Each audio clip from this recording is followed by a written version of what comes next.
नमस्कार प्रिय दर्शकों, स्वागत है आप सभी का। और आज के क्लास में हम समझेंगे नाखूनों की जड़ों में छोटा अर्धचंद्र का होना, या नाखूनों की जड़ों में दूसरा नाखूनों की जड़ों में बड़ा अर्धचंद्र होना। यानी हथेली में हमने अभी तक पर्वतों के बारे में समझा, आगे मैं लकीरों के बारे में बताऊंगा, लेकिन उससे पहले हथेली में 10 उंगलियों के जो नाखून है, इस नाखून के मूल भाग में यहाँ पर एक छोटा सा सफेद कलर का अर्धचंद्र दिखाई देता है, अर्धचंद्र, और एक बड़ा अर्धचंद्र होता है। दोनों अर्धचंद्र ही होंगे, लेकिन एक छोटा होगा, दूसरा बड़ा होगा। इसका क्या प्रभाव होता है? आपके 10 उंगलियों में किसी भी उंगली के नाखून पर अर्धचंद्र जरूर होता है। बाई चांस किसी के 10 उंगलियों के नाखूनों पर न मिले, नहीं तो सब में होना जरूरी नहीं है, लेकिन 10 उंगलियों में से किसी न किसी एक नाखून पर जरूर होता है। तो आज प्रत्येक नाखून के बारे में हम यहाँ समझेंगे कि किस उंगली पर अर्धचंद्र बना हो तो क्या फल होता है, बड़ा अर्धचंद्र बना हो तो क्या फल होता है, और अर्धचंद्रों में कौन सा बढ़िया होता है, छोटा या बड़ा। आप ये देख सकते हैं, जैसे ये अंगूठा मैं आपको दिखाऊं तो इस अंगूठे में जो आपको यहाँ सफेद दिख रहा है, ये छोटा अर्धचंद्र बना हुआ है, और किसी उंगलियों पर आपको देखने को नहीं मिलेगा। देखिए यहाँ नहीं है, इस पर देखिए नहीं है, इस पर देखिए नहीं है, यहाँ देखिए नहीं है, लेकिन अंगूठे पे बना हुआ है, ये छोटा है। बड़ा कितना होता है? तो बड़ा ये आधे नाखून तक कवर कर लेता है। यानी इतने नाखूनों में जब ये आधा तक पहुंचता, ये यहाँ से यहाँ तक पहुंच जाता आधे नाखून तक, तो इसको बड़ा माना जाता है, और जब इतना ही रहे तो ये छोटा माना जाता है। आपको मैं उदाहरण के लिए बताऊं तो जैसे मान लीजिए ये नाखून का सेब है, ये नाखून है, तो नाखून में अर्धचंद्र इस प्रकार से नहीं आपको दिखाई देगा। जैसे चंद्रमा की आकृति है, इस प्रकार से दिखाई नहीं देगा।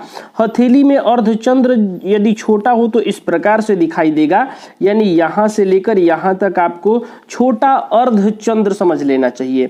और यदि किसी नाखून में ये जो अर्धचंद्र है ये बड़ा हो जाए, यानी नाखून के इतने हिस्से को घेर ले, तो ये बड़ा अर्धचंद्र हो जाता है। दोनों में कौन सा शुभ है, कौन सा बढ़िया है, और दोनों का क्या फल है, आज हम प्रत्येक अंगुलियों का एक एक करके समझेंगे। तो आइए हम यहाँ समझते हैं नाखूनों की जड़ों में छोटा अर्धचंद्र। आप भी अपनी हथेली पर देख लीजिए कैसा अर्धचंद्र बन रहा है, और यहाँ से आप उसके फल को समझिए। आज मैं आपको विस्तार से बताऊंगा। नाखूनों की जड़ों में कई बार अर्धचंद्र दिखाई देने लग जाता है। ये अर्धचंद्र प्रगति के सूचक है। सबसे पहले तो आप समझिए कि किसी भी नाखून पर हो, यह आपके प्रगति का सूचक है, आपकी उन्नति का सूचक है, आपके लिए शुभ संकेत है। अब आइए प्रत्येक उंगलियों पर समझते हैं। यदि ये तर्जनी उंगली पर हो, तर्जनी उंगली कौन सी कही जाती है? 5 उंगली में ये वाली जो है इंडेक्स फिंगर जो है, इसको तर्जनी उंगली कहते हैं। यदि तर्जनी उंगली के नाखून पर अर्धचंद्र दिखाई दे, यानी छोटा अर्धचंद्र इस प्रकार से, बड़ा नहीं, आधे नाखून तक का नहीं, अर्धचंद्र बने, तो शीघ्र ही नौकरी में अथवा राज्य सेवा में उन्नति या शुभ समाचार मिलने के आसार बनते हैं। यदि आपके तर्जनी उंगली पर अर्धचंद्र बना है तो शीघ्र ही नौकरी की प्राप्ति होगी, या नौकरी में अथवा राज्य सेवा में उन्नति या शुभ समाचार मिलने के योग बनते हैं, आसार बनते हैं, संकेत बनते हैं।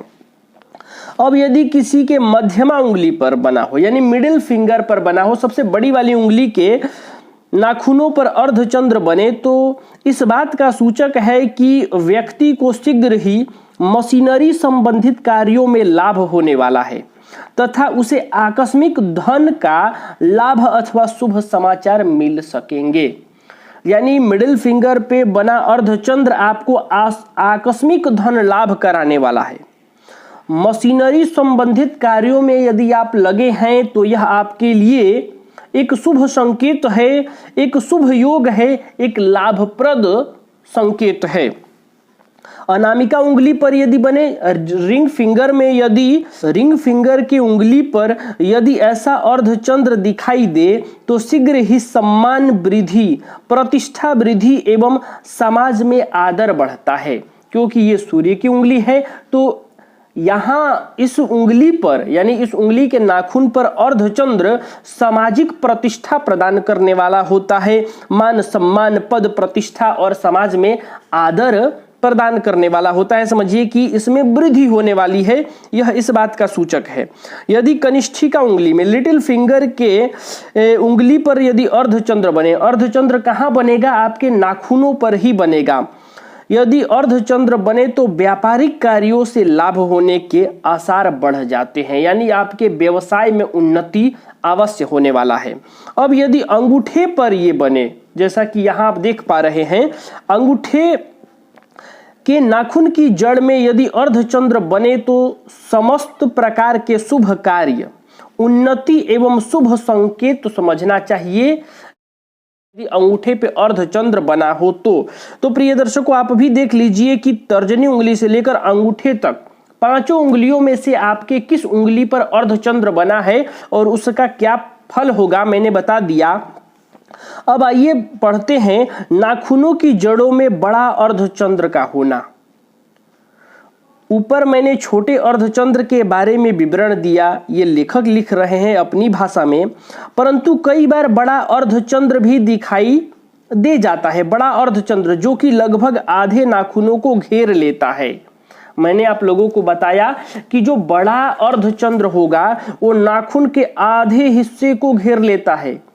छोटा अर्धचंद्र एकदम छोटा सा एरिया घेरता है नाखून का, और ये सफेद कलर का ही होना चाहिए। चंद्रमा श्वेत कलर के हैं तो श्वेत होना चाहिए, अगर इसके अलावा और कोई है तो यह अर्धचंद्र नहीं माना जाएगा।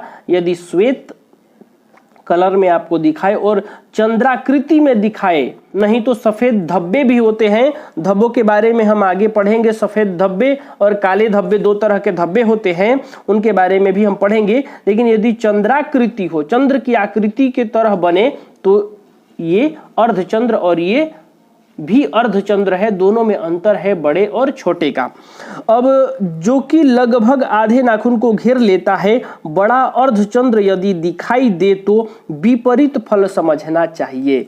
यानी कि जो हमने छोटे अर्धचंद्र का फल पढ़ा पांचों उंगलियों पर, उसी प्रकार इसका विपरीत फल समझ लेना चाहिए। ऊपर प्रत्येक उंगलियों के संबंध में जो फल बतलाए हैं उनसे विपरीत विचार करना चाहिए। यानी शुभ संकेत है तो अशुभ संकेत है। मान सम्मान में वृद्धि करेगा अनामिका उंगली पर तो मान सम्मान में हानि हो सकती है। नौकरी व्यवसाय में लाभ के समाचार मिलेंगे, शुभ समाचार मिलेंगे तो अशुभ समाचार भी मिल सकते हैं। यानी इससे विपरीत समझ लेना चाहिए।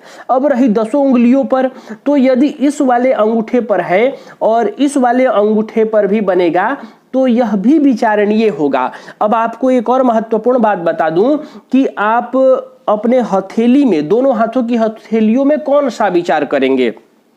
तो प्रिय दर्शकों, यदि आप पुरुष हैं तो आप अपनी दाहिने हाथ की हथेली को देखिएगा, और यदि आप महिला हैं तो आप अपनी बाईं हाथ की हथेली को देखिएगा। यह भी योग आपको अपनी हथेलियों में देखना है। यदि पुरुष हैं तो दाहिने हाथ की अंगूठे में, और यदि महिला है तो बाएं हाथ की अंगूठे में, तर्जनी उंगली में, मध्यमा उंगली में, अनामिका उंगली में और कनिष्ठिका उंगली में। ये उंगलियों में नाखूनों पर ही दिखाई देता है। आगे अब हम समझेंगे काले धब्बे और सफेद धब्बों के बारे में, फिर आगे लकीर आदि के बारे में भी बात करेंगे। तो प्रिय दर्शकों, आज के लिए बस इतना ही। तब तक के लिए हमें अनुमति दीजिए। नमस्कार।